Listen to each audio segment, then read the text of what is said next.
Welcome to My Worst Date. I'm Cassie. I'm Keegan. I'm Christina. Well, we are very excited because we will actually be seeing each other live and in person very soon. I know. This is the longest we've been apart. I know. Yeah, I'm it sad cannot to see come you. soon enough. I'm really ready. I'm tired of recording in this room by myself. Aw. It's no fun. You two are at least together. That is true. At least we do that. But it's still weird not having like the whole dynamic, Yeah. the three of us together.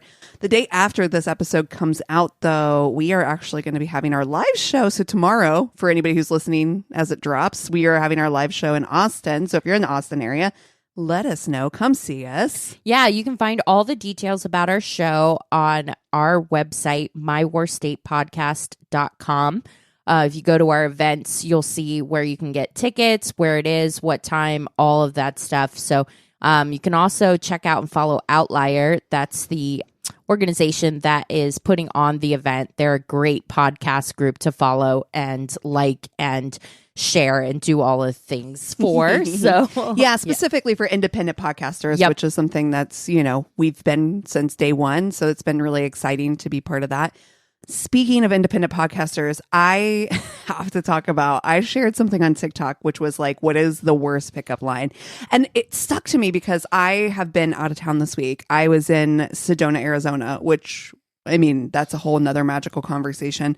But I was with a bunch of like, it was for a hair company, right? So I was just thinking about like some of the weirdest stuff. And when I travel, I feel like I have a specific group of guys, I think, that are attracted to me. And that tends to be the business class guy who is at the airport, who sees pink hair and knuckle tattoos and thinks, you look like a good time. Oh, down to clown. Yeah. I've talked about it on the podcast before. I absolutely 100% never get approached because my face looks like a Wolverine. Oh, no, Like, it I does am not. like the No. meanest person of all time. I do not get approached on a regular basis anywhere except for at airports, specifically travel, specifically hotels. When I'm out of town, it's like a guy sees me and is like, you look like you'd be fun. My wife's no fun. And so I literally Ooh. specifically, you know what I'm saying? Like that's Yes. the kind of vibe. I'm not saying Yes. that's It's like that dude bro that we met at fucking At the podcast Yes. convention? Yes. Yes, 100%. who was literally told us a story about his wife 15 seconds before he opened Tinder and was swiping in front of us. Well, and again, like I know we said this on the podcast before, but it was on a whole nother level because it wasn't just like he was swiping and like we happened to look over his shoulder and see that he was swiping. No. He asked for our assistance. Yeah. It Yeah. was so gross. actively engaged us. Yeah. Yeah.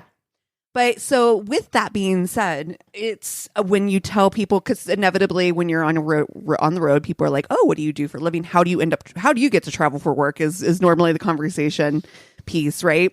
And I was like, oh yeah, I'm a hairdresser. So I work for a hair color company, the spiel. Inevitably, the very next statement out of every guy's mouth is, oh, what would you do with this? And touches their own lack of hair or hair, whatever. Oh, what would you do with this? Oh, You're God. not funny. You're not funny. That's not a pickup line. Just a note. Like if you meet a hairdresser in the field, that's not it, dude. Well, not original. It makes me think of the TikTok, Keegan, that you did where you were talking about the guy that came to pick you up, that you were working Right. at a bar, and somebody like sits down and starts talking to you, and you received a couple like hashtag not all men like Oh, yeah. Quite a few. people who were like upset about the fact that you took umbrage at somebody like not respecting your boundaries. How dare. And I'm just like, Right. Because, the thing is, I don't know. We talked about this last week, but like I got quite a few people who were like, well, it's a public space. And I was like, when was the last time you sat down in someone else's booth that you didn't know. And I had people defending that in the comments, being like, well, they can sit wherever they want. It's not your table. It's not your booth. And I'm like, but it is. I feel like there is a social contract that exists in the world that's like, these things shouldn't need to be explicitly said, that like this table is my table. It is different if you are sitting at a bar and there's an open seat next to you, right? Like you can sit down next to someone at a bar because the bar is not your personal space, but like a table is, or a booth is, you know? Put it into terms that they would understand. I know there's like a urinal code for guys. Yeah. Like it's don't a go public to urinal. you don't go to the urinal right next to somebody. Hey, guess what? You're not going to go sit and pee in the same urinal as somebody else. Right, Exactly. because that's even more equivalent, right? Because it's just like you can say whatever about the urinal next to you because you're like, okay, well, you're not actively using it, even though there's like a social code that's like, okay, that's weird. I feel that way about bathroom stalls too. Like I'm like, I do if the this same thing. entire bathroom is empty and you choose the Pick stall the one next to me? directly Right next to me, Honestly, fuck for you. what? Assault. That's But assault. but if they got in the stall with you, you know what I mean? Like to me, that's kind of the same. I'm like, I'm in a booth by myself. This is my booth. This is my bathroom stall. Sit in the Stop table it. next to me. That's fine. That is fine. But yeah, what is wrong with people? What would someone came into your I'd be like, no, I don't want that. Which, like, how would they even? Are they like, it's like a horror movie? They're just like crawling in underneath the, like, It's the fucking Grudge or something. have you ever opened a bathroom stall door on someone or had them open it on you? Both for sure. Inevitably. It's a living nightmare. It's the worst. Oh my God. And it's like you see nothing. Like Dude. there's nothing you've seen or No, that you- person sees. It doesn't matter. But You it's wipe just so you do devastating. a Men in Black situation. Yep. The second if you're washing your hands next to that person, neither of you looks I've at each actually other or encountered- addresses it at all. Yep. Dude. First encounter was right now at the sink. Yep. That's it. Yeah. I when I went back to Ohio, I got so like many gastro problems from just like eating Midwestern. Sure. Yeah. So much cheese. We were in the Kroger trying to get more Midwestern food in my body because as much as it doesn't agree with me, I wanted way delicious. more of it. Yeah. You got to get it in while you can. I mean, when I'm here visiting, I will regularly have Andy's frozen custard plug like for dinner. Like I'll just be like, I need a sundae frozen custard egg yolks. Okay. Please. So I'm in this Kroger and I'm like, all of a sudden, you know that feeling, that gurgle time where you're like, we're on the countdown now. Yep. Like Houston.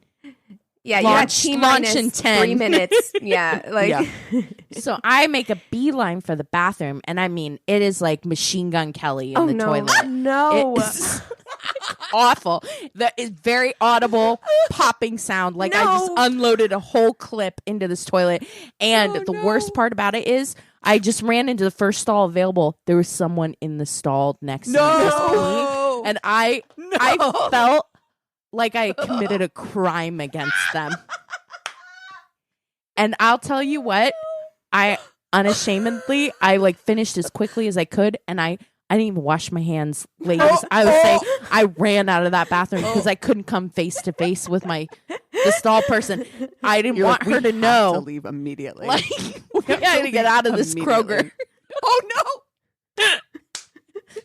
So I would die. I mean, I think I've almost put myself in the hospital holding it in. Oh no. You know, to avoid a situation exactly like that. Like I'm just like, no. Just tears Like at silently work? streaming down your face. Oh my my God. God. We're facing return to office right now. Oh yeah. Like, That's we're why gonna there's have to go multiple back floors. 3 days a week starting pretty soon. And I'm like, if that situation happens to you, you go to another floor. Like That's I'm right. like, this can't happen Yes. on the floor with people that I work with. That's exactly right. Absolutely. That is exactly right. You would have to, I feel the same way. And I don't know if I could handle office because now my body is used to being able to shit freely. Remote work has allowed my body to shit when I want it to instead of being like routine like is to shit before work.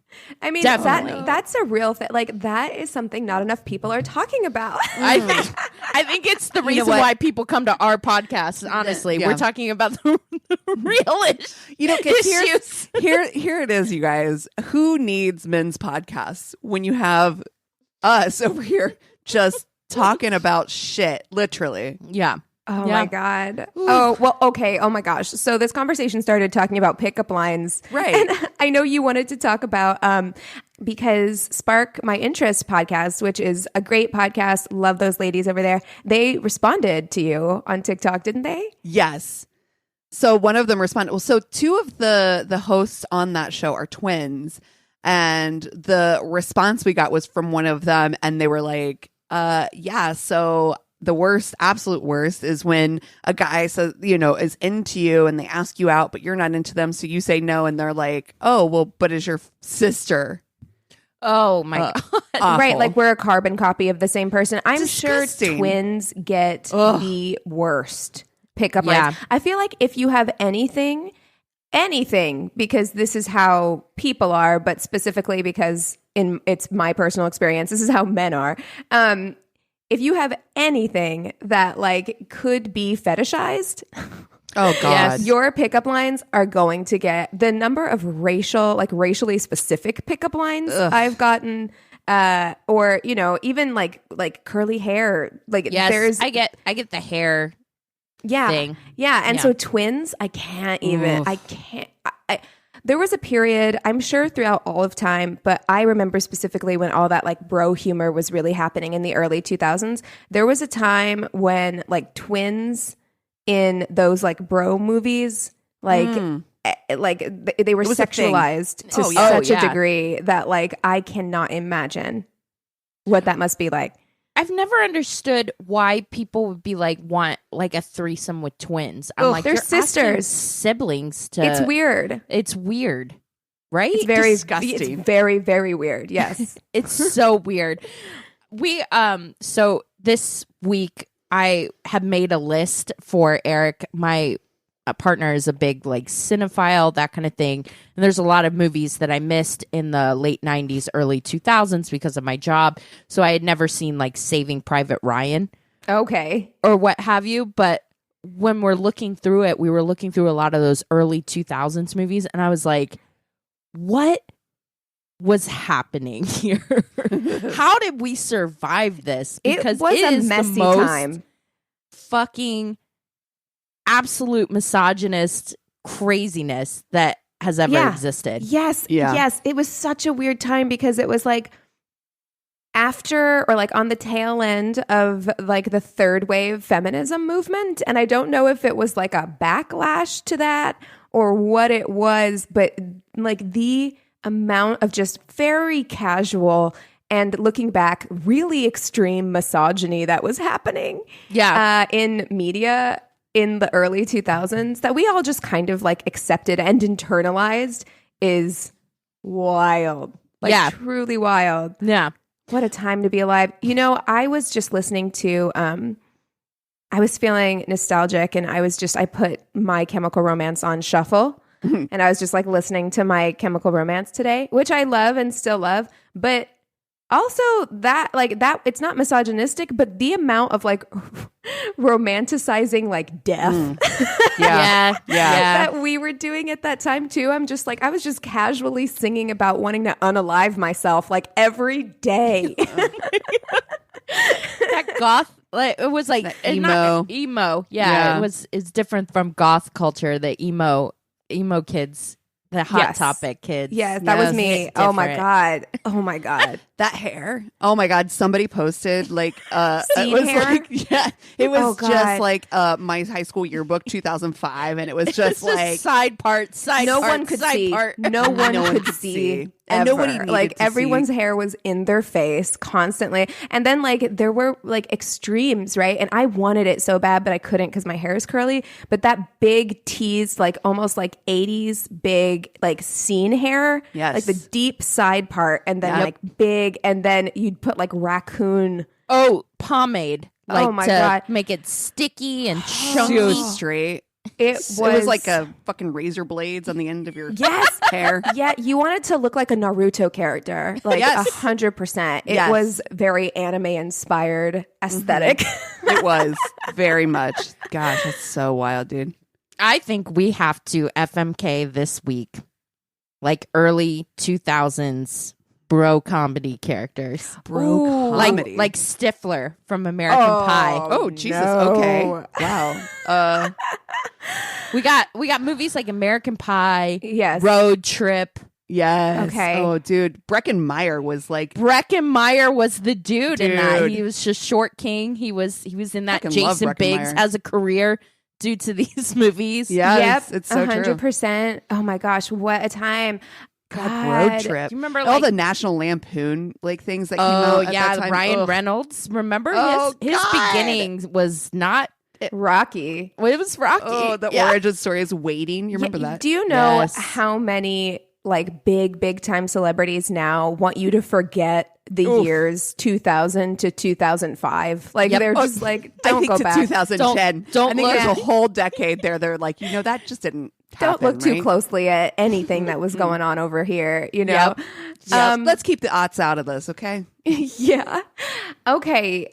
Gosh, not a bro. No, I'm going to try and think of an actual bro, because like when I think of these movies, I always think of like Superbad or I got one. Oh, okay. Dane Cook. Oh, he is. Oh my God. I just had boy a full body experience. Decade. No. Wow. Okay, hold on. I saw all the chills go through you. Yeah. Oh my God. Like I just feel like someone hit me in the chest with a sledgehammer. What a time. So Dane Cook, I will counter your Dane Cook with because he was kind of like the alternative version of Dane Cook, but also very problematic. Please tell me my bum is on your lips. My bum is on your lips. Oh, Tom Green. Russell Brand. Yes. Russell Brand in that time period, he was the spiky anime hair British version. Yes. Who was like really smart but made you feel like a fucking idiot and treated women kind of like disposable objects. So okay, yeah. I'm gonna do Tom Green then. Oh, so we got. That's the trifecta. Dane Cook, Tom Green, Russell Brand. I am upset. Fuck, marry, kill. I am upset by this. It's awful. I'm gonna K myself. Unalived. Okay. Oh no. Oh no. Oh no. I'm really struggling. Well, I know for a fact, I feel like I have to kill Russell Brand, which is he's just gotten so into conspiracy theories and very much like leaned into that bro culture in a different way, and he masks it with quote unquote intellectualism and feminism. Yep. Which all of the things he's saying are not intellectual or feminist at all. So I think he's dangerous. So I'm gonna say I'm gonna K Russell Brand for sure. And I feel like the other two were definitely what they were in the early 2000s, but have made strides to distance themselves from that to some extent. Maybe. I mean, how old is Dane Cook's girlfriend? Like 19? Is right. Awful. He's awful. And have you seen him lately? Wow. And I love plastic surgery. I'm here for it. Make yourself look the way you want, but it's anyway. Oh no. Oh no. Oh gosh, no, Christina has to reevaluate her whole life right now. Oh no, yeah. Oh my God. Who do you Dane Cook is on TikTok. Marry? I feel like you need to see him. Oh my God, I do. Oh no. Listen, I have to see a picture. I think I am going to marry Tom Green because as much as his shtick is annoying, I do feel like in real life, I think that he's the best of the three. I do too. Honey, so you're looking at a picture of Dane Cook. Yeah. It's I had forgotten that he was dating a child. Yeah. So I agree with you. I think that Tom Green of the three is the best person, maybe, question mark. I don't really know very much about him as a person. Right. So I'm not sure I could say. I do know that he's got something going for him because Drew Barrymore married him, however briefly, and she's a Pisces queen. So I feel like I too will marry Tom Green. And they sang karaoke at their wedding, which I'm like, I love that. Sold. So I don't know. I do feel like it would be a short-lived marriage because he would start to get on my nerves. But maybe he's mellowed out as he's gotten older. Like, I don't know. Maybe he has. The other two, this is really hard for me. I really liked Russell Brand in the early 2000s. Again, so much internalized misogyny was happening at that time for me. And I really liked him, and I really thought that he was really smart and interesting. And I actually do think that he is intelligent to some degree, just IQ wise. I think his IQ is probably pretty high. Right. But because of that, He's think insufferable. that he would be insufferable. Ugh. Insufferable. So I'm trying to think of like, who could I get through a night with more easily? Dane Cook or Russell Brand? I think I will do the deed with Dane. I do. It's, I don't know. I can't. I don't like it, and I hope it's over fast. I think it will be. I think it will be. Oh, you know what? Actually, you just sold me because I feel like of the two of them, Russell's gonna go all day. It's gonna You're right. be God like damn. a tantric situation. Wait, where have I turned you guys into me? only with people I don't Only like. with people I don't like, because I love a marathon sex session. Like, I'll get down for the long haul. Like, Yeah, but not put with the Dane Gatorade Cook. by the bed. But yeah, Dane Cook. Not with Dane Cook and not with Russell Brand. No. So I'm gonna You said do. put the Gatorade by the bed. Yeah, you got to get some Pedialyte ready. Oh no, this sounds awful. Hydration. So for that reason, I'm gonna fuck Dane Cook and kill Russell Brand. Just that's really the only thing. Yeah. Dude, we looked up recent pictures of Tom Green. Yeah, he's amazing. kind of a zaddy. Yeah, he is. Oh. I've actually been following him, and he is like farmer zaddy now. Like, he's long hair. We are beard, gonna have yeah. a great time. And- We're gonna and he's plant a still, like, garden. think a Tomatoes. strong liberal. I'm down with that. Like, he's Amazing. yeah. So I am sold. without Say no question. more. Yeah, without question, I'm going to marry Tom Green. He is definitely, and I still think he's still got that like kind of annoying humor. It's going to be weird. I hate all of this. Honestly, if it was any other grouping, it's not my go-to. Right, I'm going to say it. But oh god, the Dane Cook is. I cannot. He's so gross looking now. Oh, He is. I'm sorry. Like, he is gross. He looks like stretched salami face.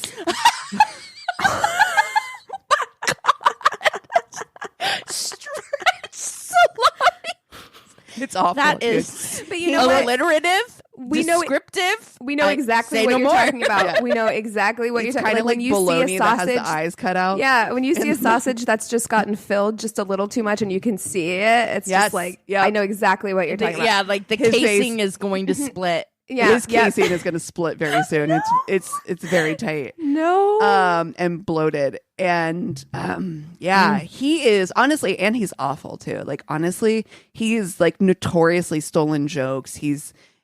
All comedians pretty much fucking hate him. He's kind of a piece of shit and always has been. I don't know how he ever became famous. Because it was it's a culture. 2003. Yeah. Yeah, Jesus. That's why, Oh, God, and for that reason alone, I hate Russell Brand, but I Look, hate there's no tantric sex. winning. There's no There winning in isn't. this situation, so it's okay. Honestly, I don't want to fuck Dane Cook because he bums me out so bad. Like, it's just, he's so disgusting to me. Okay. He's so fucking disgusting. to I me. do feel like he would be a bummer. Like, that's what you need to get in and out, because he's going to start talking to you about his glory days the second it's over. And like, There's also a type of funny guy who's funny to get chicks, but also hates them. Yes. Oh, yeah.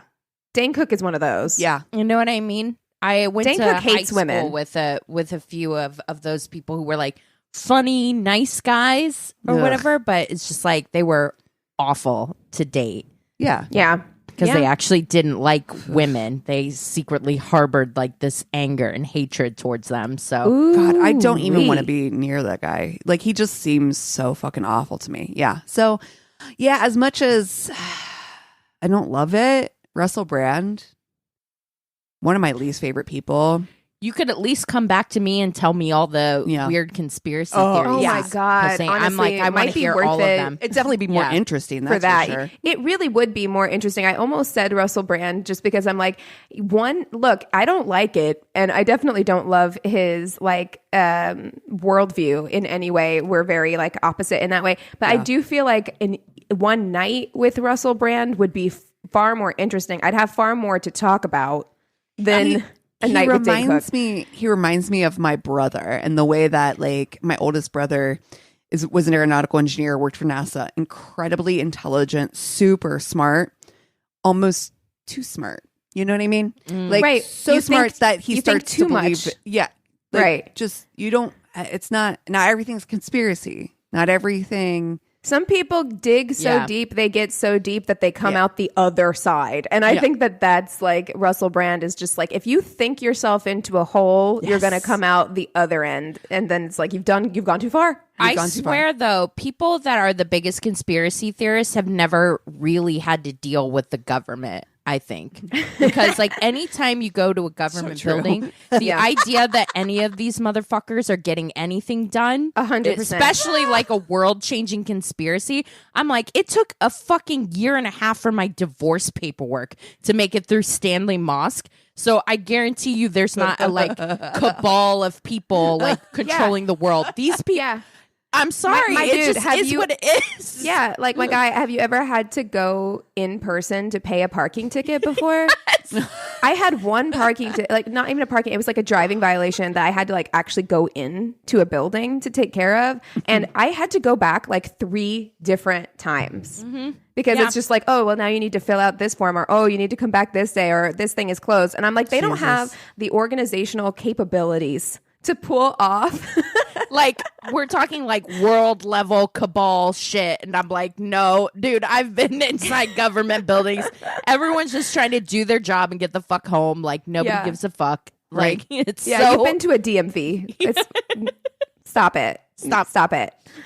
Jesus. Oh my gosh. Well, that I hated that FMK. I hated it a lot, but what I don't hate I hated it a lot. is that we have a new patron. So I want to give a big shout out to Tammy Sitnick. Welcome to our Patreon family. Ooh, ooh. We are so excited to have you joining us on Patreon. And I also want to take this opportunity to say that because I am out of town and have been out of town kind of like for a while, we have gotten a little bit backed up on sending Patreon rewards because, you know, we need to all be together to write out your love notes and get those in the mail. And so because of that, we've been a little bit delayed. So just be patient. We haven't forgotten about you. If you haven't received your sticker or your pin or what have you, those will be coming very, very shortly. We are prioritizing it, and we appreciate your patience so, so much. Yes. Yeah. Well, you guys want to take 5 and we'll come back with stories? Sounds good. Yeah. And we're back. Okay, I have the Tainted Love this week, so I will kick us off with stories. I was in this guy's living room after a blind date trying to make a fun and whimsical conversation while my date was in the kitchen doing I have no idea. And I picked up a magic 8-ball. You know, the toy you ask questions and it gives you answers and a die shaped in blue ink. The printed answers are something like yes, no, ask again. It's a bit hazy, you know, something non-committal. Okay. So I shook the magic 8-ball, and as what I thought would be a fun icebreaker and get to know him, I told my blind date to ask a yes/no question. He did. I shook the ball, don't remember the question, something harmless. Then he emerged from the kitchen, saw me holding the magic 8-ball, leapt across the living room like he was auditioning for the male understudy for Baryshnikov. Boing, boing, Jesus. boing. Oh my goodness. Oh, God. And grabbed the toy from my hands, held it under my eyes, and yelled at me, "Don't you know how dangerous this is? You don't mess with black magic." Oh. Why is it in your house? He was incredibly angry and started admonishing me. He was very upset and started spewing on and on about how could I do that to him. What? It's your house, bruh. I answered, first, if it was so dangerous, why was it in your house? No That's answer. my very first question. Yeah. If you hate it this much, bro, it's in your house. Like, And second, you do realize it was made by Mattel, right? He informed me that he was a pagan and that I couldn't understand the danger I had put him in by living in a house that was now infected by the dark magic of the magic 8-ball. oh my, No. dude, What? if you are that I'm so confused. head up about it, why is it in? Well, I don't so know. She's at his house. Maybe he I'm keeps it for dark flabbergasted. rituals or something. I don't know. no. I don't know. And asked me to leave. When I turned to leave, he asked me to kiss him to make up for what I did. Yeah. That's immediately what I want to do after being chastised by my date. For using a toy that was in your living room. Jesus. Yeah, that's a hard pass. Later, I won a radio contest call-in show where they asked listeners to call in with "What's your worst blind date?" Oh, perfect. That's a contest I wish I'd lost. Here's a tip that I can give people as a result. When on a blind date or any date, don't excuse bad behavior or think that they have a weird sense of humor or are testing you. Stop justifying being polite and trying to make the best of it. Go home, get away from them, totally ghost them, change your number if you have to. Right. That's great advice. Honestly, if someone's going to yell at you on a first date, Yeah, I mean, and I think she had said also that he had been odd before that. Like she'd known, like kind of since the beginning of the date that like this guy was a little off, but she kept like justifying his weird behavior. And then it was just like, you know what? No need. You don't have to go back to this guy's house just to be polite. Like that guy that got really weird at me asking what he did for a living. Oh my God, that's right. I forgot about that It's guy. just so innocuous of a question. It's same as like the magic 8-ball. It's like, oh, it's in his house. It's cute, quirky, and it's a toy. I would have done the same thing. Oh, totally. Yeah. Yeah, that's Yeah, you bizarre. can't keep me away from a magic 8-ball. I think they're fun. Oh, hell yeah. Well, and the devil's Me in too. it, so. The devil makes it fun. Yeah, that's right. Well, there's the title of that. It's the title of my life. Amazing. Okay. All right. So I got this submission from a longtime listeners of ours, and trigger warning: there is abuse in this story. But I wanted to share it because I think it's important. There's a lot of stuff in the news right now about abuse, and I think it's just a topic that I think that we need to talk about every once in a while because it happens to a lot of people. So, Right. she says, I've been debating on telling this story. It's not so much of a worse date as a worse relationship. It wasn't all bad, but I think this is a cautionary tale. That's what right there, that statement, not to like cut it from the beginning, but that statement says everything about many abusive relationships, which is that it is not all bad. Because if it was all bad, you wouldn't have been there. Right. Right. That's I think the it's thing that keeps you in it. pretty much all abusive relationships, I That's would right. say. It's just because, like, it's not... You wouldn't choose to be with someone right off the bat if it was all bad all the time from the beginning, Right. No, yeah, that's not how it works. So, yeah, she met him off of OkCupid about a decade ago. I was 21. He was 28. Our relationship started fast. We quickly moved in together and started a life together. For the most part, things were good. We got along really well, shared similar worldviews, could talk about deep, important things, and it seemed like we would last forever. Was he Russell Brand? Oh, I'm sorry. Oh, no. Sorry. We would have minor spats, but they wouldn't be something I would deem as arguments, just minor disagreements. We were great for about 3 years. And then we had our first real argument. And he got so mad he slapped my arm. Nothing big. It didn't even hurt. But I had told him at the beginning of the relationship that physically touching me during an argument was a deal breaker for me. Yeah. He was immediately contrite and immediately sorry. We talked it out. He agreed to never do that again, and we moved on. About a year later, he got so mad during an argument, he threw a glass at the wall. Another big discussion followed. We agreed to be better. We moved on. Instances like this popped up every now and then for several years, but they were so sporadic that it seemed like non-issues.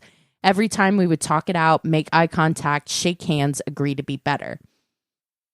Then the worst 2 weeks of the relationship happened. At this point, we are 31 and 38. So they've been going out for like a decade. Wow. Yeah. And this happened so sporadically. Yeah. So I have a lot to talk about at the end. But on a warm late April day, we decided to go get groceries. He was driving. I was the passenger. He informed me that he wanted to get groceries, then go out to eat. I said I would prefer to eat first and get groceries after. He said he didn't understand why this was a big deal. I said I was likely going to get things that needed to be refrigerated and would prefer the food not sit in the car while I took time to eat. Right. That makes perfect sense. Perfect sense. Yeah, I also logical. don't like to go to the grocery store hungry. Yes, So, definitely. There's yeah. the whole thought process behind that. There was a bit of back and forth until I eventually just said, fine, you go get your groceries and then eat. I'm going to eat and then get my groceries. We can meet at the car afterwards. He went silent. His hands tightened on the wheel. When the light we were at turned green, he slammed on the accelerator and weaved around the cars around us, picking up more and more speed, then swerved across 3 lanes of traffic straight towards a car stopped at a red light. When we got close to a car, he slammed on the brakes so hard his car fishtailed a bit and the tires squealed. I was slammed into the locked seatbelt and he sat next to me panting. I was shaken, but more angry than anything. Yeah. I felt humiliated as people stared at the car. I honestly can't remember exactly what I said after that, but I did tell him that it was abusive for him to do that. Yes. Yeah. He argued he was just being a jerk, but not being abusive. No, sorry. No. You're putting me in a dangerous situation involuntarily whenever I have no say or power in this situation. I can't extricate myself from the situation. And as somebody who has been in a really bad car accident and has like driving anxiety anyway, that would be so scary and triggering for me. I would be like, honestly, I feel my heart rate going up right now being in a situation like that. That is so abusive. Well, the threat of violence is violence. Yes. Yes. I mean, and also, it's the threat of violence, and it's also that very easily could have been an accident. She very easily could have actually gotten hurt. He's not entirely in control of that situation either. No, Right. That's right. That's right. We went directly back home, did not eat or get groceries. I was so furious with him. I ended up telling him I needed some space, and so I went and stayed the night at a friend's house. Smart. When I got back in the morning, we sat down and spoke about what happened. He told me he had thought about unaliving himself the night before. This was something he threatened after most of our arguments, so much to the point that I was not moved by the statement. And I told him the only way forward was to go to therapy. He had to go for himself. I was going to go for myself, and the two of us had to go together. We agreed. We decided to move forward and try to be better again. 2 weeks later, I asked him to try a meal I had prepared when he only eats like pizza and hot dogs, and I have been on a mission to find something vegetable related that he would like. He took a bite of the food I offered and then made a disgusted face. This face went on for a good 30 seconds while I watched. I told him, that's pretty disrespectful. You don't have to make a face like that. You can just say you don't like something. Right. He huffs at me, walked away, went to his computer, and immediately sent me a message through Facebook Messenger. So passive aggressive. That's a whole nother level of What? This is a 38-year-old grow up. man. Grow up. 38. Yeah. Motherfucker. Oh. So I march into the room he was in. What we're not going to do is we're not going to send petty messages over Facebook. That's not okay. If you have something to say, just say it. He slams his hands on the table, yelling that he had walked away from me for a reason, which is fine. If you need a second to collect your thoughts, use your that's words. Fine. But use your words. Yeah, you can also say, give me a minute. You can also say, give me a minute. I need a second. I need a minute. He got up from his desk chair and ran at me across the room with his fist raised. Abso-fucking-lutely not. I put one hand out to prevent him from getting close, and he decided to grab my arm, and I'm not really sure what he was trying to do, to be honest. Eventually, he let go, and I ran away from him. Not long after, he followed me with his phone camera on, yelling at me that it was my fault for instigating him and being a bitch, and that I touched him first, so therefore he was justified in his actions. I was sitting down at that point crying, and I told him if he was so angry, we had a punching bag in the house. His response while videotaping himself was, if you didn't want to be treated like a punching bag, you shouldn't act like one. Wow. No. I just stared at him at that point, then pointed to his camera. You really taped yourself saying that. Yeah, cut yourself. And then he ran away from me at that point. I eventually ended up going to the police that day and then to court to file a protective order against him. Police came and removed him from the house we shared. We separated, I removed him from my life, and now at this point we only see each other when we need a babysitter for the animals we had gotten. She says, I kept most of this from my friends. I'm a very private person, and I generally didn't talk about the negative things, so when this all went down, so many of them were surprised. They told me he seemed so quiet and nice compared to how boisterous I can be. Mm-hmm. Honestly, those types of responses hurt when I heard them. I guess what I hope is that we are all kinder to ourselves and we listen to our boundaries and stick to them. The main reason I'm sharing this is because I truly believe I should have left at the first slap against my arm. I had let myself be talked out of leaving because he was sorry, but he didn't change. He would do well for a time, then something would happen to make him start again. I thought myself lucky because he didn't actually abuse me, but that he was just reacting to me being bitchy, and it was something we could work together to be better. Abuse is supposed to result in bruises and blood, so I wasn't experiencing like actual abuse. I've had enough therapy. I know better now. You are responsible for yourself, and when someone uses you to justify their own actions, it's not healthy. That's right. Wow. So, yeah. Lot to unpack there, and I want to thank Kate for sharing so much. That's a very, very personal story, and I know a lot of us relate to a lot of different aspects of that. Mm-hmm. I know myself, like I didn't experience physical abuse in my own relationship, but those aspects of things that you excuse in the relationship,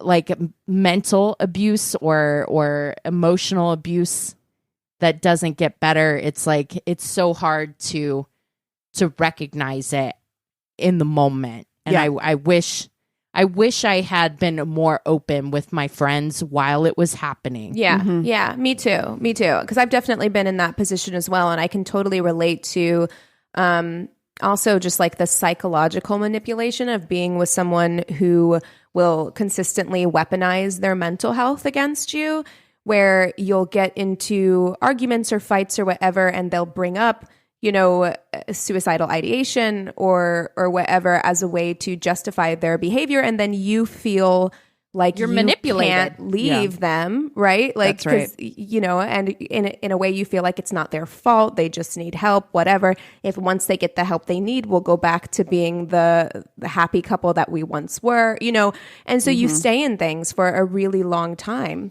that are unhealthy. I completely relate to that. I've had that happen in my own life. So also there's this tendency, I think a lot of the reasons why I didn't bring it up to friends, things like that happening, was because it was embarrassing. Yeah. Yeah. For sure. It was really embarrassing. Yeah. And at some point with talking through it in therapy was like, if you're embarrassed of that kind of behavior, if it's something you're trying to hide, then it's bad. Right. Yeah, exactly right. It's bad. Yeah. Yeah, but because of the good times, I mean, it's so reminiscent of a situation that I'd been in before, where it's like, because you've had good times and, you know, continue to have good times even That's throughout all of the bad stuff, you just think like, okay, well, the good outweighs the bad, right? Like, and so we'll get over it and it won't be that bad, and then things will be good again. Yeah, it's easy to make justifications, and then that's the cycle of it, right? Because, well, if I've also put myself into the scenario in which I have justified it. So if I'm wrong about that, then I also have to not only admit that this relationship might be bad, but also I was wrong. My judgment was off. Yeah. And so then you're playing that cycle of like, of your almost kind of like in your own manipulation of like, oh, I have to also admit that I made a mistake. Yep. And then that is on a different layer of dealing with the humiliation of your mistake. Yep. Not the humiliation of what that person did, but now the humiliation of staying in a situation. Yeah, and now you got to explain to your friends like, oh yeah, well, I'm a dumbass because I stayed in this situation. It's hard. And your it's friends hard won't to get think out of that. They will not. Your friends won't think that, because I understand that as well. Like, you know, you do get locked into that. Well, why did I go back? You go into that like shame spiral. And that's right. You think that you're going to be judged, but the truth is like your friends just want you to be safe. They just love you, and they want you to be in a safe, loving relationship and situation. So go to them, get some good friends, keep them close. Yeah. You know. Yeah, your friends will support you. And sometimes I think, honestly, like there might be better judges. Sometimes it's hard to see the forest through the trees. That's right. So when you're in the situation, sometimes having somebody that loves you, an outside person, like when you describe the situation, like trust their judgment sometimes. Yeah. You know? I mean, and definitely do. Like I whenever I was in that relationship, I had a friend who like told me, because my boyfriend at the time left me on my birthday at like where we were, and so she had to take me home, and she told me on the way home, she was like, you know, this isn't okay, like it hasn't been okay for a while, like the way that he's treating you is not okay. And I could not hear it, and I like went off on her in the car, where I was like, you don't understand, you're only seeing blah, blah, blah, blah, blah. You don't get it. Like, this is bad and I'm upset, but like, it's not the whole blah, blah, blah. Right. And had to kind of like go to her later and be like, thank you for telling me the truth, you know, even though I was like not in a place where I could hear it at the time. That's because those seeds were planted then. And when someone tells you on the outside that they see something, then it's harder to deny it for yourself, because you're like, other people see this too. Yep. Right. Yeah. You know, so Gosh. yeah. So true. Yeah, you know what? And I think that I hate the idea of let's normalize blah, blah, blah. But I think we do have to normalize the idea that it's okay to quote unquote be wrong sometimes. I think a lot of the things that like it's okay. It's okay to change your mind. It's okay to feel like you don't have the answers. It's okay to not like, you know. Yeah. Feel like you made the right decision and back out of it. Nothing's too late. It's not too late to work your way out of a situation that you put yourself in. Yep. So that's absolutely true. Well, yeah. Thank you for writing in. Wow. Yes, definitely. Okay. I got my story from Reddit. So back in 2016, when I was 29, I was going to be turning the big 30 that year. I was working at a local gas station. It was the usual kind of day, which included cleaning, checking out people, dealing with the usual entitlement of people who don't seem to know how the gas pump works. You know, that kind of day. Yes. Anyone who's worked with people. Right. I stepped out to take a smoke break, and as I lit up, this guy approached. He was about 6 foot tall, slender in build, blonde hair, and a goatee. Very rough, but rough in a good way look to him. Okay. I'm picturing Charlie Hunnam. Yeah, I'm seeing it, but like, Nice. yeah, like a slimmer Charlie Hunnam. I like it. Which is weird because I was picturing Tom Green. Oh, no, stop it. No, you weren't. Don't tell me what I was doing. I totally was. As in, he was probably had no issue with working outdoors. So kind of imagining, yes, you guys are probably right in the Charlie Hunnam category. He had to be about his mid-30s at this time. And to me, he was pretty cute. But there was one problem during my conversation with him. After having given him a cigarette, he informs me where he's staying, which, ladies and gents, that was the local unhoused shelter, given he had just appeared in my city. So, in hindsight, it told me that he'd probably come to the city to follow a girl, and that girl probably had booted him out or for whatever reason. So I didn't show any real interest at the time during the conversation. I love how she came to the oh, you're in the shelter, so it must be because you followed some guy because he was wrote new an to entire story. She had a whole, where I'm like, yeah, can't a whole know that dialogue. A full ass dialogue. So it was perhaps a couple months after our first meeting, and he saw me again once more while I was working one of my usual shifts. At this point, when we talked, he informed me that he wasn't staying where he had been previously, and he now had a job, which was going good for him. And during the conversation, he'd asked me out for a date. I was surprised and flattered, given being asked out for dates is not something that's common for me. Well, in person anyway.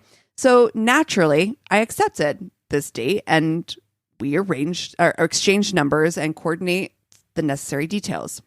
During the phone conversation, we set a date, just not a place where we were going, though he informed me that I was going to have to come and pick him up where he lived.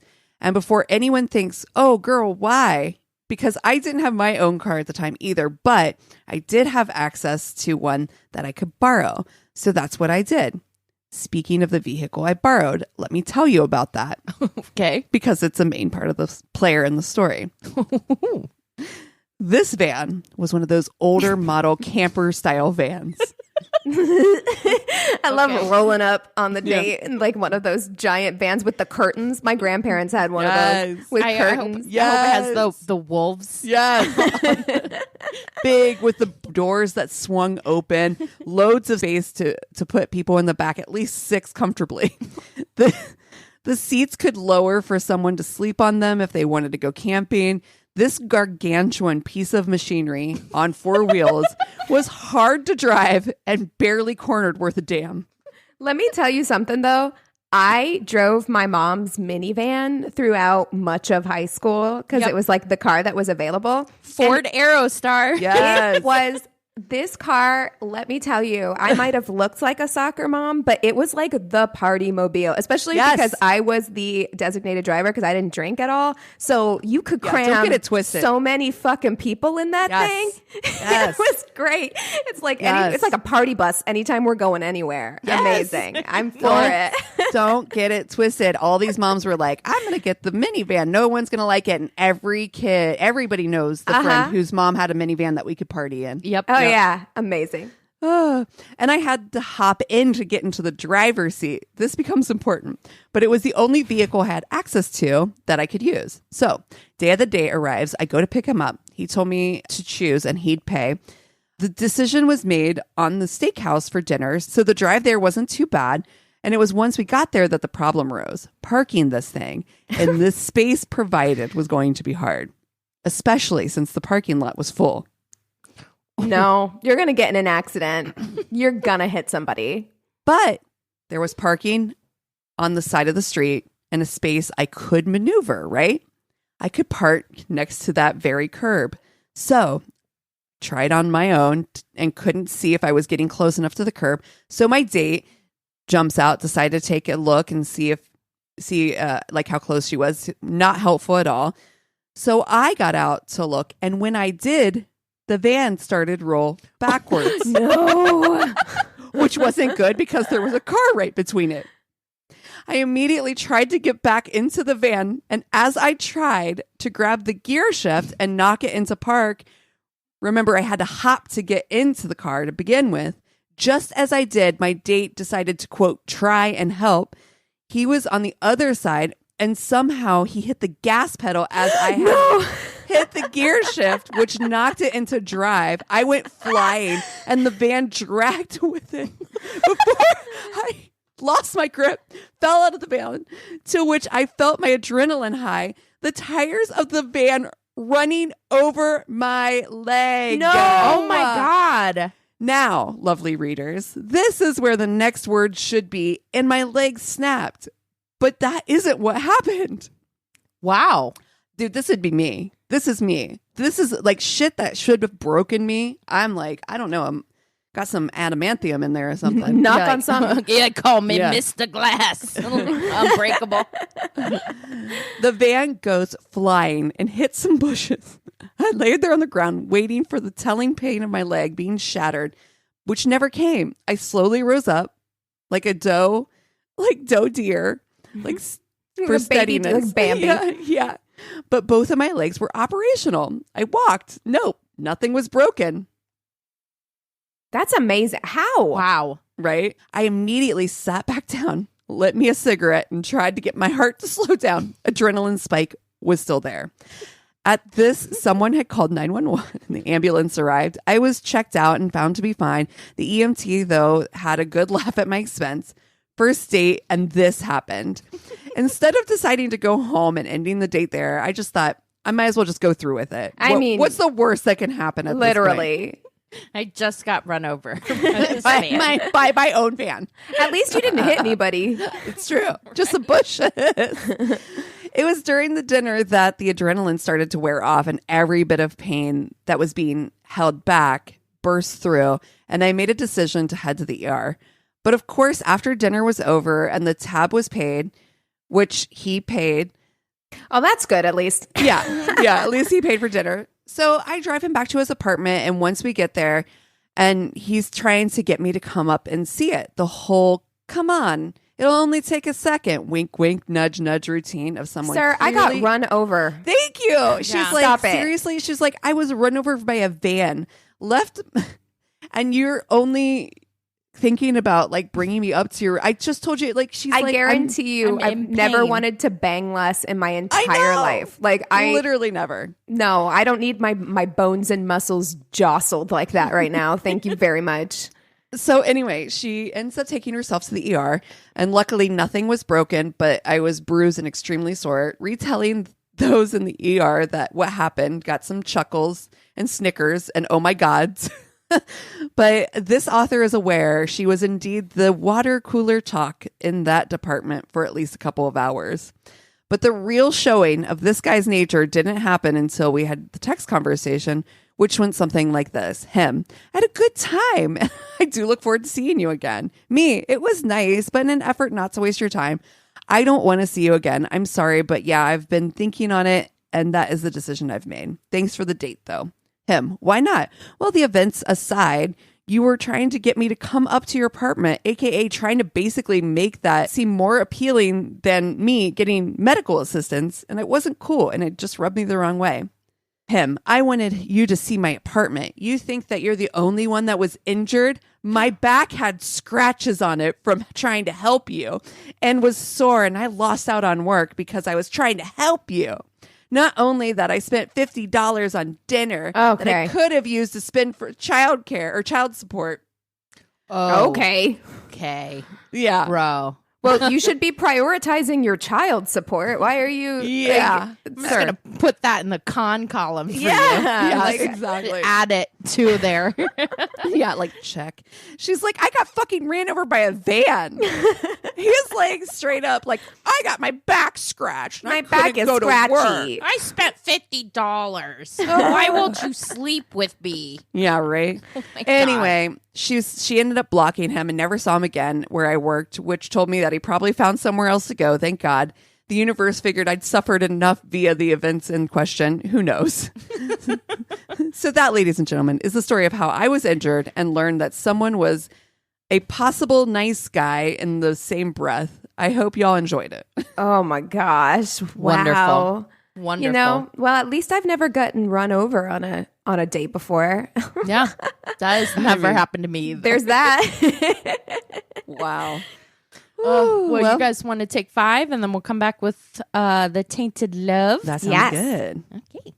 And we're back. Keegan, you have the Tainted Love this week. Tell us all about it. I do. Oh, wow. You're using your NPR voice. I like it.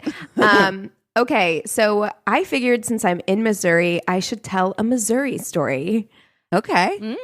And this is not a really well-known story. I think it was maybe well-known in the area when it was happening.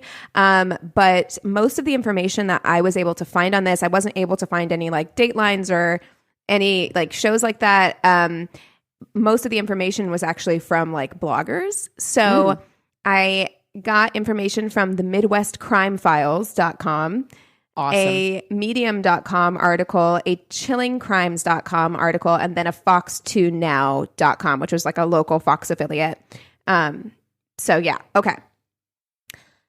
Jackie Sue Rawson was born in Bon Terre, Missouri in 1971, and she was raised in St. Genevieve, Missouri. And she had a pretty typical Midwest upbringing and was close to her parents and her sister Cheryl. So Jackie met and married James Clay Waller, who was known as Clay, when she was in her 20s. And her family never really liked Clay very much. They thought that he was arrogant and didn't really make an effort with anyone in the family.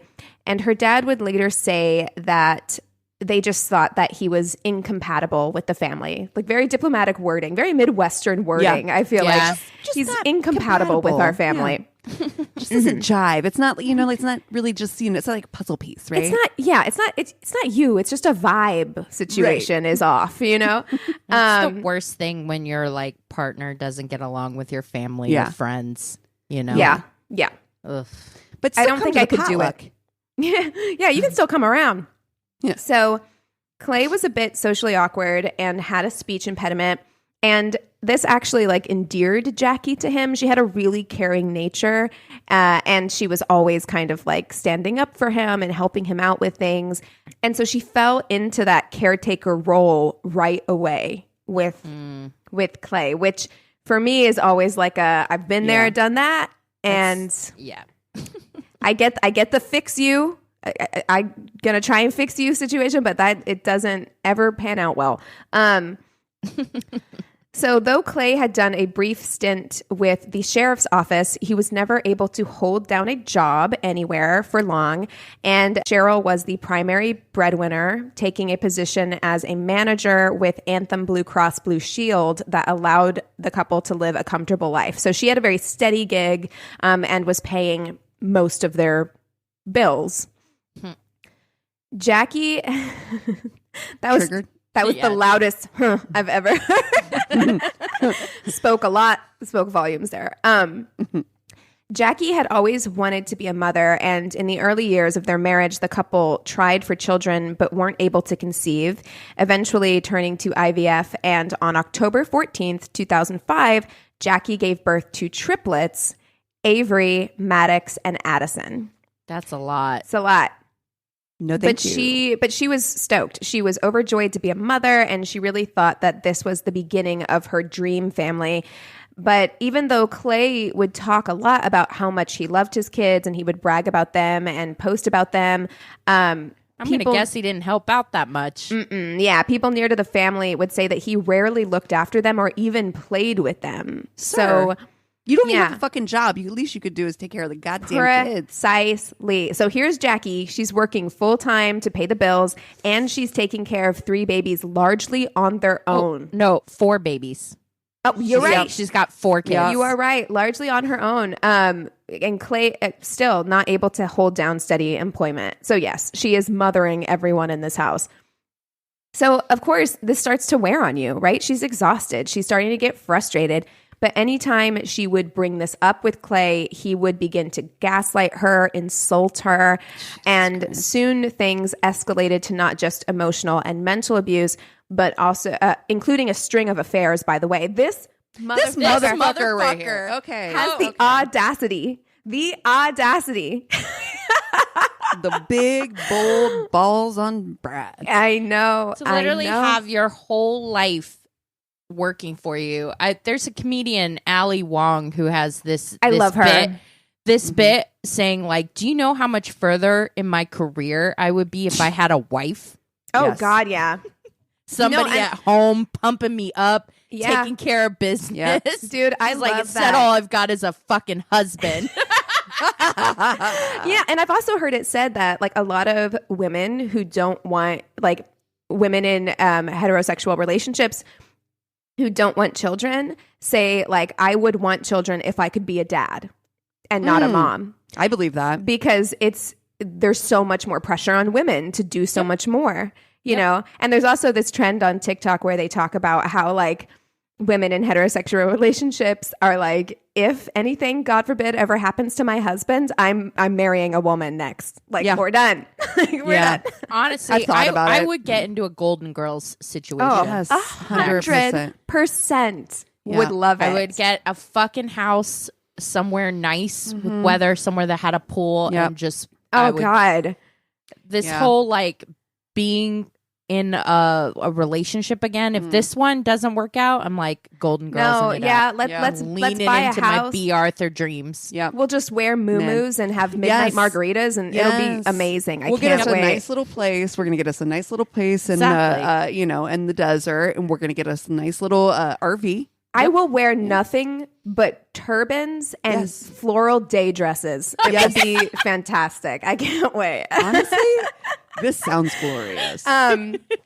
Okay, so this motherfucker Clay, he starts, he's already being abusive emotionally, mentally. Now he's having affairs, and then it also escalates to where he's actually like getting physical with her. So I couldn't find anything that said that he was actually like hitting her, but like as we discussed, like anyone who's like grabbing you or in a violent way, especially during arguments and stuff like that.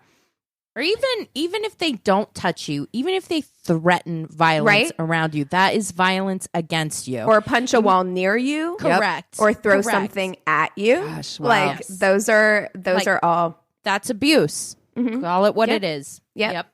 I am literally having like a therapy moment right now, like thinking about shit like that. I dated guys who punched walls. Yep. Woof. Threw things. I dated a thrower. Yeah. Somebody that liked to throw things. Mm-hmm. Yep. Honestly, how juvenile too. Oh, it's so. And of You course, don't look cool, dude. Like, what do you think you look like? You look like a fucking toddler Child. throwing a temper tantrum. Yeah, you is look what like a it is. child. I mean, it is what it is. It's threatening, a but lack it's of- childish. Yeah. Not that we need to go too deep into this, but also it's part of our culture and the way that we haven't socialized men to be able to deal with their emotions in a healthy way, that like the only emotion is anger. Like they can't be like sad or like afraid. Afraid. Like it's just anger. They have to go straight to anger because that's all we've given men to deal with, Wow. Anyway, so Jackie began to become so afraid that in December of 2010, she started keeping a journal on her work computer of the threats Clay was making to her. So it was bad. She couldn't keep it at home. She knew she couldn't keep it at home. So while she was at work, she had a document where she kept like a digital journal. And in her journal, it included things like, I told him I was going to file for divorce. He said that he had a feeling one of us would not be around to watch our kids grow up. He said a divorce would be my death sentence. She then threatened, she then shared that he threatened to take their children to the lake and drown them just to watch her pain. That is terrifying. Mm-hmm.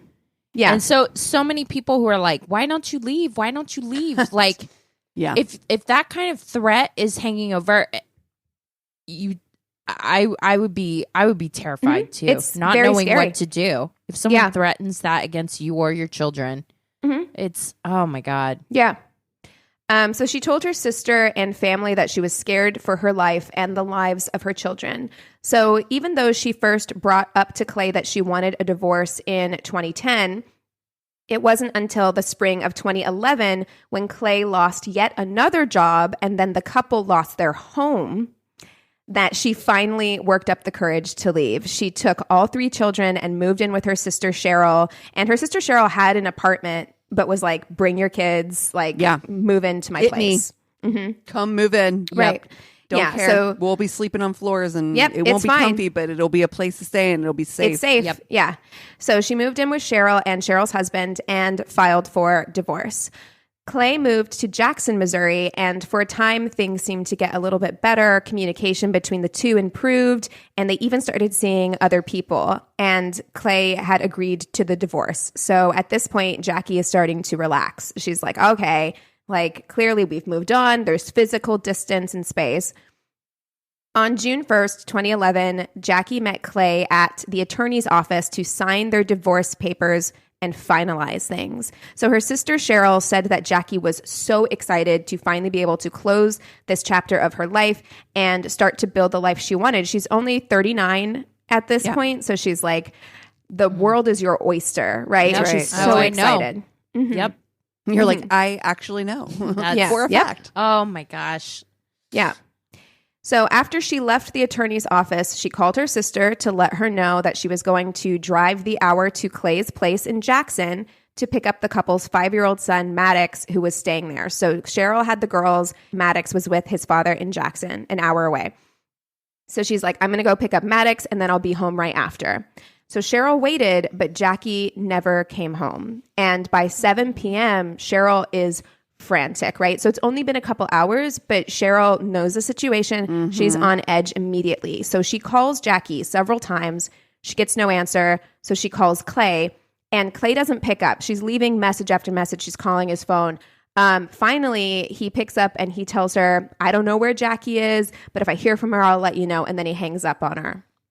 So despite only having been gone for a couple of hours, Cheryl knew that something was wrong. So she got in her car. She drove the hour to Jackson, and on her way, like as soon as she gets into Jackson, she swings by the police station. Yep. And she walks into the station, and she immediately told the officers, Clay Waller killed my sister. Wow. Right away. And to their credit, the police seemed to take Cheryl seriously from the start. They escorted her to Clay's house, believing that Jackie might actually be in danger. When the officer knocked on the door, Clay told the police that he was with Jackie that day. They had met around 11 a.m. at Walgreens. They went to lunch together, did their own things after that, and then met back up at the attorney's office at 3 p.m. And then he says that she came over to his house to discuss the divorce. They took a nap together. No, they didn't. No, That's not what happened. That did not happen. Nope. Mm-hmm. Before having an argument, he said it was nothing too serious. It was just a disagreement about the divorce. And during that argument, she stormed off. He then left the house to look for her and grab himself a soda, but was unable to find her. And then when he returned to the house, her car was gone. So he assumed that while he was out, she must have gotten her car and left. Okay. That is the worst. Like, yeah, that's terrible. Listen, you're going to hate this. I mean, I know you hate him already, but their son Maddox was not with Clay, but was with Clay's girlfriend in Illinois.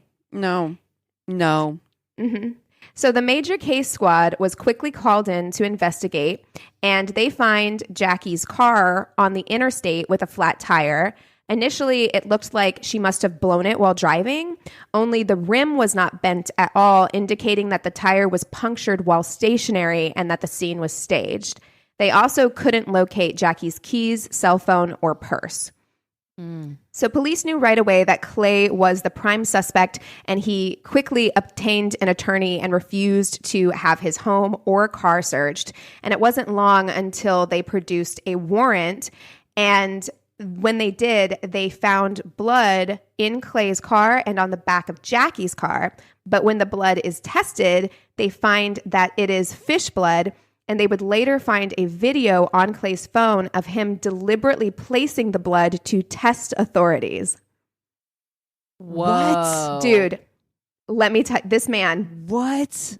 He would play other games too. He would drive around town taunting police and Jackie's family. He would drive past the houses of her family members and lay on his horn. And he would give obscene finger gestures when he drove past the police who were surveilling him.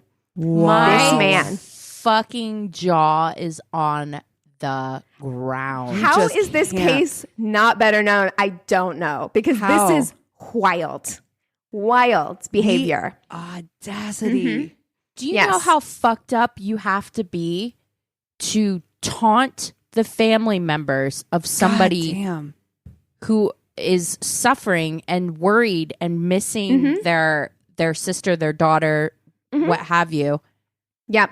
Like the complete lack of empathy. And like, it's obvious that he fucking killed her. So like, beyond just being a murderer, like, piece of shit. wow. Yeah. That shows no remorse. None At all. None. Officers soon found Jackie's diary detailing Clay's abuse and threatening behavior, and also uncovered a video from the night that Jackie went missing showing Clay thoroughly cleaning his boat. Eventually, the search warrants produced even more evidence. When police initially came to Clay's home, they noticed blood spots in the hallway, which had now been wiped clean. Eventually, they found a carpet covered in blood rolled up in Clay's crawl space, and forensics proved that the blood was Jackie's.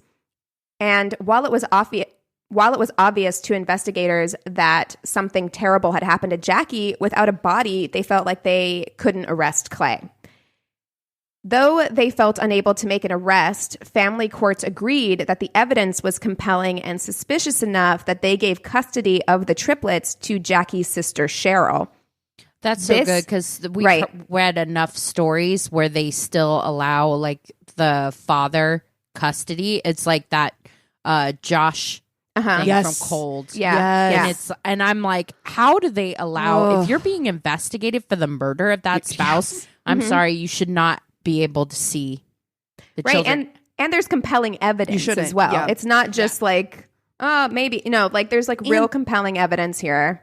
And he's literally threatened their lives, the children's lives before. Right. So, right. Yeah. So, I mean, I will say that for this case, it seems like the authorities in this case, like, did a good job. Like, took it seriously. Took it seriously. Mm-hmm. That's the one silver lining, I guess. Right.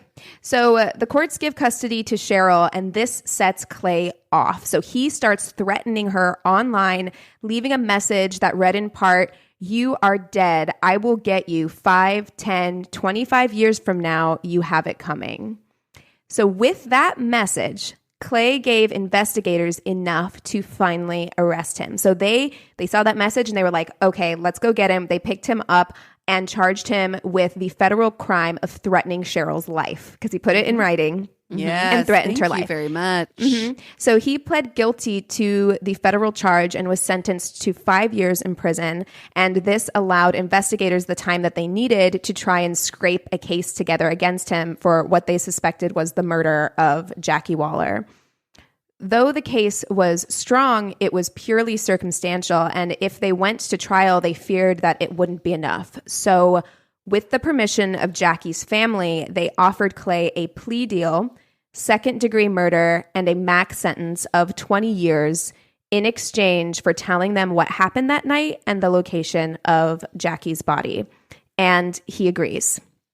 Mm. So Clay told them that Jackie... Okay, I need you to brace yourselves.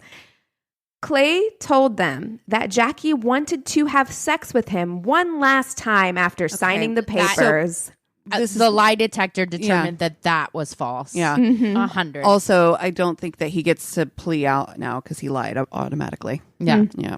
So. A claim, obviously, that many people from the get-go were like, okay, buddy. Clay then said that while they were in the kitchen, their heads accidentally knocked together, causing her nose to bleed. Nope. Lies. That's a lie. And she then, according to Clay, started threatening to tell people that he had beat her up and that she would make sure that he never saw his children again. And this threw him into just a haze of rage. And in his rage, he punched her one time, and blinded by rage, he impulsively strangled her to death. Okay. This is the story. She wanted to have sex, so she came over. They accidentally knocked heads. She started bleeding. She threatened him that she would take the kids away and say that he beat her. And then in a rage, he punched her in the face and then strangled her. That's 100% how that did not go. Yeah, right. Some of those things are true. The only parts that are true, though, are he strangled her to death. Mm-hmm. Right. And probably punched her in the face. That was it. Yeah. Those are the only parts that I believe. So Clay told detectives Jackie was buried under a tree on Devil's Island in Alexander County, Illinois, but was not sure where. He told them that he had used a fertilizer that was known to kill the roots of trees. So when investigators found a dead tree on the island, they dug, and after nearly 2 years, her body was finally recovered. Upon investigation of Jackie's body, it became immediately clear that Clay's story was absolute bullshit. Jackie had not suffered one punch to the face, but multiple skull fractures and fractures to her face. Also, his claim that Jackie came over for sex was at odds with what she had told multiple family members, that she was going to collect her son. She didn't know that Maddox was not at the house. Mm-hmm. So this is premeditated. The main thing that clues you in to who he is that message that he sent the sister, is that this is somebody that will hold a grudge and will get even like 2 years, 3 years later when your fucking guard is down. Right. Make you feel safe, which is what he did. He made her feel safe. And, you know, I'm sure she's thinking like, I have children with this man. I have to co-parent with him. Right? They have a custody agreement, and she should feel safe to be able to go pick up her son from his dad's house. Yeah, and he'd done that job of laying low for a couple of years, like enough for her to let her guard down. Yep. So though Clay made a plea deal that said that he could only receive a max sentence of 20 years, he made another stupid mistake because this man is a fucking idiot. He told police that he had dug the hole on... What an idiot. He told police that he had dug the hole on Devil's Island the day before Jackie's murder. Premeditated. Right. Premeditated. So this meant that things, one, could not have gone the way his story suggested, which was a act of impulse. Two, he had crossed state lines into Illinois and returned with the intention of harming Jackie. So this meant that he could be charged with a rarely used law under the Interstate Domestic Violence Act, which carries a 35-year sentence. So he pled guilty to those charges as well, and his 35-year sentence will begin after he completes his initial 20 years. So he was given the max on both things. The judge was like, give him as much time as possible. Yep. So he now has a total sentence for the murder of Jackie Waller of 55 years. Good. Jackie and Clay's son, Maddox, who can be seen on video going to Toys R Us with his dad and his dad's girlfriend on the night of his mom's murder, his mom's body was in a trash bin in the back of the truck that they drove to Toys R Us. He gave a statement. I'm going to cry. He gave a statement during sentencing, and keep in mind, he's only like 7 or 8 during sentencing because he was like 5 at the time of his mom's murder. So he gave a statement, and it read in part, "Dear Dad, this is Maddox, the son of you." It's just so childlike in the way it's written. Oh, my God. "You betrayed. You know what you did. You killed our mom. You betrayed your kids, you big fat jerk. I never want to see you again in my entire life. We don't like you anymore. This is the last time you'll hear from me. Okay? Bye." Oh my God. It's just so I am sad. like choked up. I know, my heart. And he calls him a big fat jerk like 3 times in this statement. I didn't read the whole thing, but it's such a child's way of like, those are the strongest possible words that he has to use, you know? And it's like, oh, my heart. Jackie's baby. I know. Jackie's funeral was held on the day of her parents' 50th wedding anniversary. And that is the story of the murder of Jackie Waller. Oh, So sad. I know. I'm sorry. I'm glad that you told it, though. I mean, it's weird, and we've been doing this now for, almost 4 years. We're coming up on 4, but it's still amazing to me sometimes about how closely like our stories and everything like that like fall into a theme without even meaning. It seems like we planned this dear readers, we do not. I know. at all. We are flying by the seat of our pants Exactly. all the time. Improv city over here.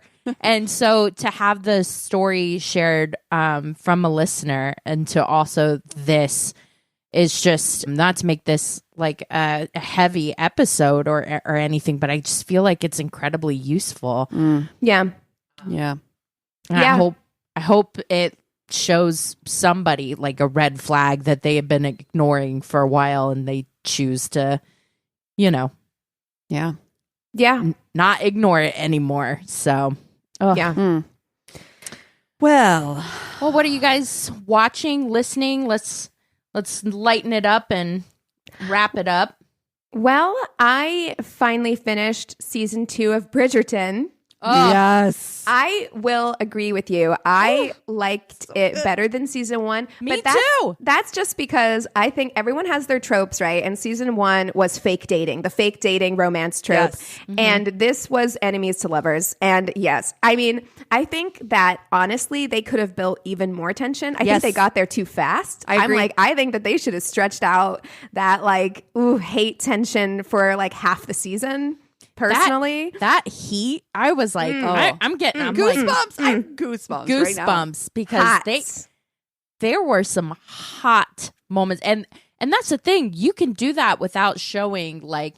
Not that I'm a prude. I liked all the yeets on sheets from the season 1 and stuff, but I thought this season was hotter. Yeah. Without even having the sex, I was just like, oh my God. But when they finally do have sex, and she's having the flashbacks, and it's literally 1 second where they flash back to him going down on her, and I was like, Yep.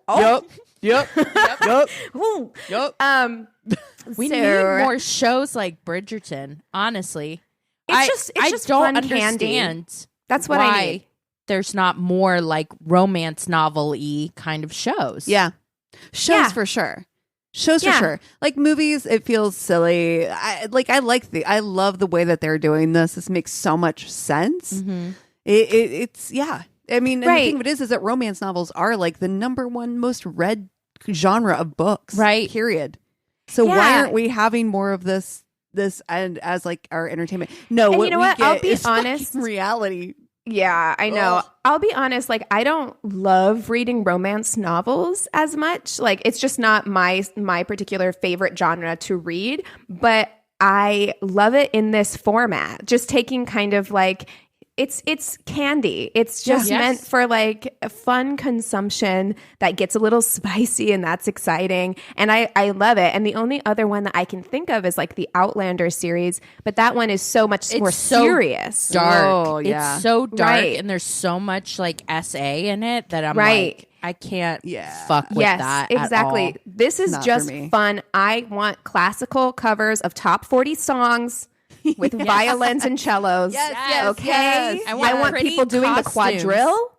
Dude, you know they have that thing here in Los Angeles. I kind of want to do the Bridgerton ball. Yes. Yeah. I the Bridgerton experience. Honestly, I'd go with you. That'd be fun. That would be so fun, wouldn't it? God. I know there's costume shops in Glendale and stuff we could get fancy dresses. I kind of want never to sew my own.